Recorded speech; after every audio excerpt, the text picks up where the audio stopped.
What's up, guys? Welcome to this in-depth look at the Mitsubishi Minica Toppo Town B. Now, if you guys are new to the channel, my name is Ben and I like showcasing weird, strange, and quirky Japanese cars just like this. So without further ado, let's get into this one. Now, what exactly are we looking at? Again, this is a Mitsubishi Minica Toppo Town B. Now, the Mitsubishi Minicas are a small K car over in Japan. K car meaning that they have to meet certain restrictions in order to be classified as a small car over in Japan. Like the engines can't exceed 660 cc's, the length, width, and height all have certain dimensions that cannot be exceeded, and this car is within those specifications. The next part of the name, Toppo, here, that's referring to the tall roof on this one, or Toppo as they call it here, and it is absolutely massive. Look at the greenhouse here from just the windows. The windows themselves take up almost half of the entire height of the car. And lastly, we have the Town B aspect of the name. The Town B is a submodel of the Toppo that gives you this really cool retro style on everything. A huge chrome grille, chrome bezels around the circular headlamps, chrome bumpers, as well as chrome trim, not only on the mirrors here, but also running all the way down the sides, just like you would see on like a 1950s car. And then you've got the tail lights, which are also chrome bezeled with the chrome on the tailgate, and again, chrome bumpers back here as well. Now let's go back to the mid-90s when this car was new for a little bit of history on the design of this car. Nissan in the early 90s was making cars like the Figaro, which were classically designed, and it wasn't too much longer before Mitsubishi got their hands on one of these and started turning it into the Town B. And it wasn't just Mitsubishi either. Other manufacturers wasted no time putting their own classic design cues on already existing vehicles. Now here in North America, our designers didn't really have the same design philosophy whenever it came to cars. I mean, we had the Plymouth Prowler, but it was its own thing. It wasn't based on something like this was. Now let's get on to the rest of the car. So starting with the roof here, it is very exaggerated and you can see it's painted white for additional effect. And if we take a closer look down the side here, you'll be thinking to yourself, well, it doesn't look super practical. It's only got 2 doors, right? Well, if we go to the other side, it's actually a 3-door.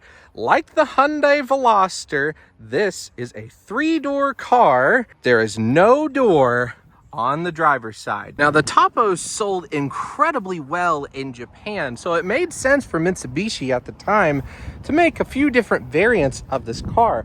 Again, you had the standard roof model, which is, of course, shorter than the Toppo here, and that was like your mainline car. And then you had the standard Toppo, which is basically this, just remove all of the fancy chrome trim all around it. And then you have this, which was kind of like the top spec. Maybe top spec isn't the exact wording I should be using for this, but close enough. Let's move to the interior of this thing. This is where this car really starts to shine. Starting us off, again, this is right-hand drive because it was produced for the Japanese market. Behind the steering wheel in the gauge cluster, you'll notice there is no tachometer here. Now, this was very common for Japanese vehicles, not just Mitsubishis, but Honda, Toyota. A lot of them just did not have tachometers. Now, manuals were offered for the Minicas back in the day, but this one being an automatic, you don't really need to have a tachometer. Looking at the doors here, you'll see the wood trim all around here, going back to the Town B classic design. And then meshing into that, you've got this fabric that is not only in the door cards, but also in the centers of the seats as well as the headrests. And these appear to be like a leather or leatherette material, just continuing on with the luxury aspect and classic design of this car. Again, more wood trim here. You've got your air conditioning, your heat, radio, pretty basic stuff here in the center. But if we move up, you'll see this bar in the dash. This is a grab handle for the passenger over here. It's one of the more strange design features I've seen on a Japanese car. You will see this in a few other cars, but most of them are like off-roaders. The Suzuki Jimny comes to mind whenever I see this, but this being like an around town car, I'm not entirely sure why it was included in the design, but I'm glad it's here nonetheless. It's really quirky. A design feature that I really like is if we look here in the A-pillar, you'll see this cutout here. This is to help prevent you having a massive blind spot here on your A-pillar, not only on the passenger side, but also on the driver's side, so you can see what's right here behind the A-pillar without having to look beyond or over here if anything's over there. And if we look out the window, one of the funniest parts of the Town B is the headlights. You see they're raised, those are the surrounds there, they're chrome. Very obvious, kind of looks like a frog eye sprite. Up above your head here in the driver's area, you've got these sun visors, and they are rather large for being such a small car. And of course, that is to help with the sun in these massive windows. I mean, this windshield is huge, so it really makes sense that this right here is as tall and wide as it is. I mean, it does a really good job at what it's supposed to do. All right, now I'm gonna climb into the back seat to show you guys the rest of the interior. Again, here's a great look at the driver's area up here. You've got tons of space for being a very small car. But if we move up in the Toppo, you'll notice there's this like cubby up here. Yes, you've got storage above the driver's area here, and it's actually pretty deep. You're not supposed to put things over 5 kilograms up here, but for document storage, for other things that are small that fit in there, I mean, it's wonderful. A great way to use the space that you have up here instead of it just being headroom. But speaking of headroom, there is tons back here in the back seat area. I mean, I'm sitting straight up and my head's about right here. So all of this right here is your headroom back here. It is absolutely massive. So if you're a tall person, you definitely have the headroom back here. And you might be wondering to yourself, what are these rails for? The Toppos were typically used as a transport vehicle or delivery vehicle, so you could hang quite a few things up on these rails, giving you a bunch more room for stuff down in the load floor. Now, legroom, on the other hand, is not the strong suit of the Mitsubishi Minica Toppo. I'm 6'2", I've got my seat in my driving position, and I really don't have much, if any, leg room back here, but in a pinch, you can get it done. It is fine, but something to consider if you're ever looking at owning one of these. While you have all the headroom in the world, leg room back here for the passengers is not the greatest. What you do get as the passenger back here are vented windows that pop out here, and you do get one cup holder down here in between the seats. And what's funny is that there are 2 grab handles in this interior, one right here, and then the other one up here for this passenger. This passenger, however, does not get a grab handle. Now, moving to the trunk area back here, it's actually got some usable space. You do have a storage pocket right here, and you've got additional netting right here for you to put stuff.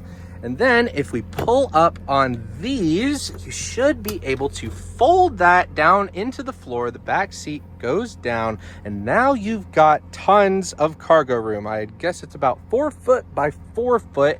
And look at the mouth on the door here. It's huge. So you can fit quite a few things back here with relative ease. Additionally, if we push this, the back glass opens independently, so you don't have to open up the door in case you need to get something out of the back. Now, lastly, let's take a look under the hood here. Again, since this is a K car, it is rather limited on engine size. This is 660 cc's. I think it's actually 659 to be specific. Now, this particular engine variant on here is a single overhead cam, 16 valve, 4-cylinder engine. Makes about 40-ish horsepower, but there was a bigger twin cam engine option with a turbo for this thing, and it gets up to 64 horsepower. Now, these things are geared well enough to where you can run low highway speeds with them. They're just better as an around town cruiser for something like this. Regardless though, even with just around 40 horsepower, these things are plenty for around town use. But what's it like to drive? Let's crank this thing up and see. All right, so here we are driving the Mitsubishi Minica Toppo Town B, a K car in the truest sense. This thing, I've got it matted right now. Just trying to get up to speed. We're going 40, 45, 50 kilometers an hour in this thing. Really, that's the whole K car experience in a nutshell. You've got a high revving engine, and you get it to go to those high revs, and not much else happens.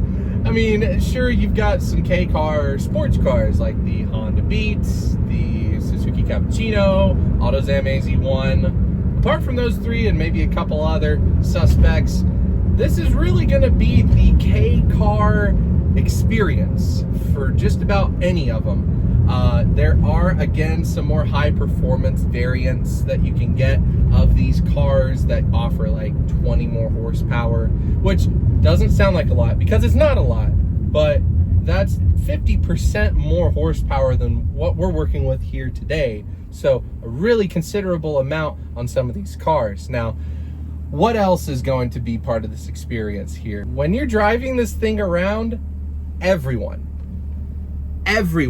notices you in this car. It's unreal. We took this thing out to lunch today, and everyone at the diner just turned their heads completely looking at this thing, wondering, what in the world is it? Where did it come from? It's all kind, the typical questions that you get whenever you're driving an import vehicle that was never sold here in the States. But this one in particular, because of its wild looks, everybody wants to know what it is. And because it's so small, all the girls are like, oh, it's so cute. And all the men are like, well, that thing wasn't sold in America.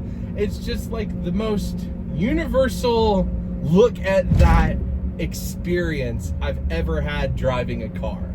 Now, on the more practical side here, take a look around. Look at all of this glass that I am surrounded by here. It is quite a lot.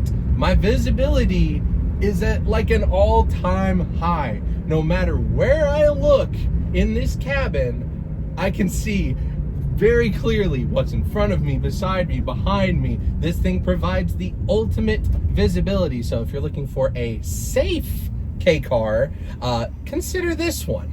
And here's another universal K car thing. A lot of these trucks don't really run hot. They actually run pretty cool. This has been sitting in the Tennessee sun. It's about 87 degrees today, so approaching 90 degrees. And this thing hasn't even hardly budged out of its temperature range at like the bottom of the scale. Like it's just barely registering on there right now. So it's pretty impressive, but a lot of K cars will do that too. One of my big things when driving a car is I'm constantly checking the temp gauge, because I've owned a lot of sketchy cars over the years. And so it's just like a thing that you do. But in these K cars, man, that is just one less thing that you really gotta keep your mind on whenever you're driving around. And again, I'm flooring it downhill. 40, 50, there we go. 60 kilometers an hour.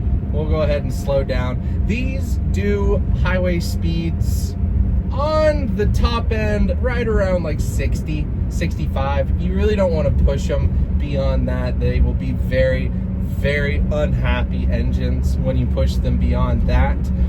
Some K cars, like the sports cars I mentioned earlier, are better geared for highways. This one more so around town than it would be for highways, but it can do highway speeds in a pinch. A lot of states are recommending these be registered as low-speed vehicles, which I completely understand. I think that for safety and just logic reasonings, that's pretty okay, truthfully. But here in the state of Tennessee, these can just have a regular plate on them. So you can drive these on the highway if you really want to. I just personally am not going to condone that. As far as cars go, if you're looking for a daily driver that you can drive around town and everyone will see it, this is the one to have. This car is the car that will grab people's eyes. And then at the same time, you're going to be having a great time in it as well, because it's comfortable, it's spacious for a K car, and you know, it fits the bill. Really, if you're looking for a car that's going to grab everyone's attention and have you in total comfort with room to spare inside, I'd say this is a wonderful option. Well, there we go. That is my thorough overview on the Mitsubishi Minica Toppo Town B. Now, if you guys enjoyed the video, please consider subscribing. I'd really appreciate it. Leave a like and comment below what your favorite feature was on this thing. Before we go, I'd also like to give a huge shout out to Moses and Womack Motors here. They've got an impressive selection of JDM cars here for sale, and they've kindly let me take this Toppo out for a spin today. Anyway, guys, take care. We'll see you in the next one. Later.